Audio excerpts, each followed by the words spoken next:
Hello. So today in this writing advice corner, I'm going to be talking about world building. One of the most important things any writer has to do when writing a book. Now, world building is the process of constructing an imaginary world, sometimes associated with a whole fictional universe. Developing an imaginary setting with coherent qualities such as history, geography, ecology is a key task for many science fiction and fantasy writers. This can go for more than just science fiction and fantasy writers, but primarily that's who really has to get involved with world building. So what is world building? Well, besides what I just read, it's creating your fictional world. For example, Game of Thrones, Westeros. That world does not really exist. I mean, as far as I know, it's not based on any real place. It comes off seeming like, England, but it's not England. Another few examples are, obviously anything science fiction is either in the future or not in this galaxy. I think a lot of readers, though, need to be reminded of that because I've seen things where even if it flat out tells you at the beginning that this is not now, this is a long time ago, people seem to think it's either now or part of this planet. But, I mean, basically, it's if you have any kind of world, you need to do some world building. Even if it's just for your characters. So, to answer your question, do you need to world build? Well, do you have characters? Do those characters have an environment they're going to interact with? If the answer to these two questions are yes, then yes, you're going to have to do some level of world building. Even if you're just writing a romantic drama, or even a historical comedy or something, you still need to establish the world that your characters are living in. You need to establish the time period. You need to establish the current government that they're living under. With those kinds of stories, you're not going to have to dive super deep as, a fantasy book or a science fiction book. You still have to establish, are there laws? Are there rules? You can't just shy away from that information just because you're not writing fantasy or you're not writing science fiction. Because not everybody's going to know what the laws and rules are. For example, I've never been to England, but I'd like to go. I don't know what their laws and rules are. Do you need a world build? Even if you're not writing fantasy or sci-fi? Yes, you do. You have to do it at least a little bit. Enough to establish the area the characters are in. So what should you include in your world building? Well, pretty much everything. Pretty much everything. Not exactly everything, not all at once. You don't want to just plop it all down on the reader all at once because they'll probably get bored of that. And as a writer, myself, I can actually say I was worried I just put too much down on my readers. And actually, my readers have said, no, you did great. It was perfect. So at the end, I can give you an example, but you should include as much as possible. Just space it out, sprinkle some of it, and don't give away everything. Because if you are like me and you're writing a series, then if you give away everything all at once, you got nothing to keep working with in the future. Which is, again, something I'll get into when I get into my example at the end. So what should you not include? Well, don't include anything that's not really important. For instance, if you are a fantasy writer and you are writing about knights going to fight dragons, but there's no magic like wizards or anything in your story, don't include wizards and magic in your story. Just include the stuff that's relevant to, the story you're telling. If you, let's say, have a kingdom and there's a neighboring kingdom, honestly, you could say that, there's a neighboring kingdom led by this king, and that's all you need to really say. Unless in the future book they're going to go there, the information at this time is irrelevant to the reader. What should you not include? No one needs to know every tiny detail of this world that you're telling until you're ready to reveal it. You can briefly mention it, set it up, but you don't have to dive into it until you're ready to get there. So how deep should you go?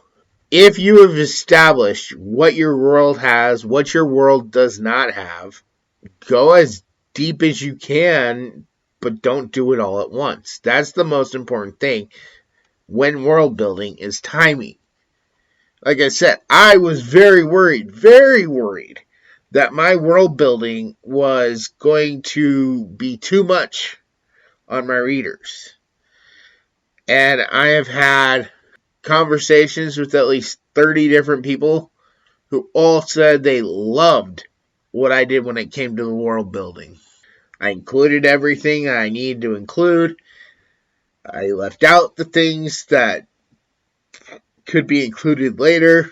And it's mostly because I did not overload it. I gave you enough information to get you going, and I could come back and dive into those sections more when the timing was right. I mean, if you really want to go deep, don't get me wrong, you can go deep. You can include maps, you can include visuals. There's a lot you can include. So, for example, in book 1 of my series, The Guardian of Light, at the back of the book, I have a section dedicated to locations, races, and terminology for my book series. Also, throughout the entire series, in the paperback, I have special fonts. So when a character looks at a newspaper or a sign, the way you see it on the page is the way the character sees it in their world. I also created a fictional town of wizards for book 3. And I introduced this town at the end of book 2. But in book 3, we learn even more about this town. And we learn that this town has its own sport. And I actually made a book that dives into the history of that sport, that tells the rules of that sport. If I had the skills to draw, I probably would have included maps. I unfortunately don't have those skills. But maybe you do. So how deep can you go? As deep as you can possibly make it. Maybe you have a friend that likes to draw maps, that would be willing to draw a map for you. Maybe you're very good at creating languages. Create a language. Maybe draw or do some kind of diagram of how the government system works for your fictional world. There are still things I'd like to include in my books that I don't have. You can go as deep into this world as you want. You can include as much as you want to share with your readers. But, just do it at the right time. That's the most important part of this, is timing, as I said earlier. Don't include it now if it's not going to be important until book 3. So, before I go, I want to give you a little bit of an example for my book series, The Guardian of Light, and some things I did when I was considering my world building. So, everybody knows about the North Pole. The myth of Santa Claus is pretty well known. They know the North Pole is a place where Santa and the elves live. They also know it's a place where the toys are made in a workshop. So I definitely had to include those two things. That much was already stated for me, but how was I going to do it? Well, when the new character becomes the new Santa Claus, or the Guardian of Light, he actually gets kind of a tour in several classes, which he's given for like months, both during the book and after the book. So what I did to world build was I started the character with a tour of the North Pole, which he comes to find out is basically a world within itself. And it's designed to be that way. Because of all the mythological characters and races that live together and work together, they've actually turned the North Pole into almost a self-contained world that is levels underneath the traditional idea of the North Pole. They have their own government. They have their own food supply. They also have magic, which can be used to alter and maintain that food supply. And he learns about all of this. He also learns some of the crucial history of this world during these classes. He learns about the fighting system. And it's done through actually showing it and having the character go around and see everything, learn everything. Now, I didn't give literally everything. I mean, as far as he was concerned at the moment, he was seeing everything. But there was always more to learn, more I could unpack later on. I just had to get the big things out and shown off to establish this world, what it's capable of, what is going to be in it. Later down the road, I actually revealed more and more in each book. You can check this out on my website. I currently just released a reference book. That's how deep I went with this. I actually took this made-up sport that I made up, well, kinda, and I made an entire book explaining the rules, explaining the history of this sport. It was just a little side project, but it's part of this world, and the book is actually talked about in book 3.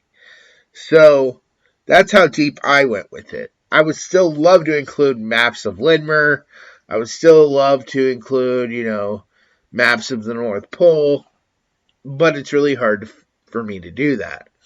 That is just some of my advice.